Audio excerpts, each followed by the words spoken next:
right, just taking a quick look at this dog stroller. This one has a lot of the features you're going to want to look for in these dog strollers. Number one is the low height, right? I mean, it's the dog's going to be looking out of this thing. Basically, it's natural line of sight, right? I mean, about that distance from the ground. Now, maybe you want the dog to be up higher. I don't know. I mean, look how high this is. I mean, this, a lot of these, they look like they're almost like converted baby strollers, right? So, I mean, I don't know. You're gonna get your dog in there, I guess. Is it gonna stay in there? Is it gonna like it? I don't know. Now, the other thing that you want to look for is this large mesh window, right? I mean, look at this. It's almost the entire front, in addition to all the other ones. But it's really the front one you kind of got to check for, because a lot of these, look at this. Look at this little window. I mean, it's the dog's just going to feel more like it's caged in, right? And you got to be careful with this too, because a lot of the products that are like this, they have these kind of images where they show the dog with the thing zipped up, right?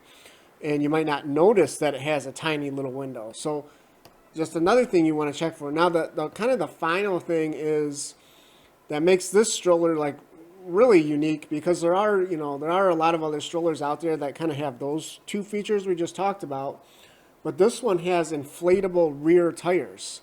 And you might say, well, that you don't want to have to inflate them, right? I mean, that's a fair point, right? If you don't want to have to bother with it, then this stroller is not for you.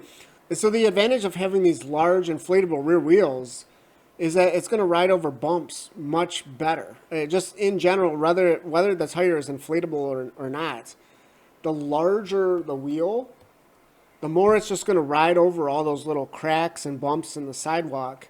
Like the tire doesn't, because the tire is just bigger, it doesn't actually fall down into those little cracks and stuff like that. So a little wheel, any little crack, the dog is going to feel it. The larger the tire, the more it's just going to ride over those small imperfections, right? And then the bigger bumps, it's just going to handle that better because of the inflatable tire, right?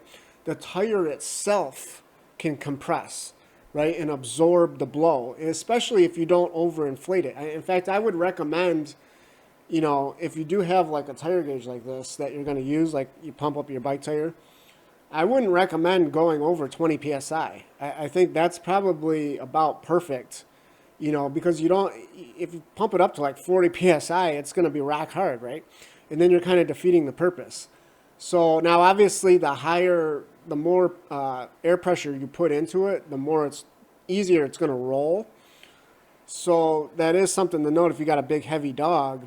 Now, the last thing to note, though, is that when you do fold this thing up, you can't do anything with those wheels, right? So if they're saying 15 inches, even when it's folded up, it's going to be 15 inches thick, right? 15 inches wide at its narrowest point. So if you want something that's really going to fold up small, then that's, another con with this stroller. 3 speed settings, it's a typo. It's for the handle. There's like 3 height adjustments for the handle. This isn't power operated. You got to push it.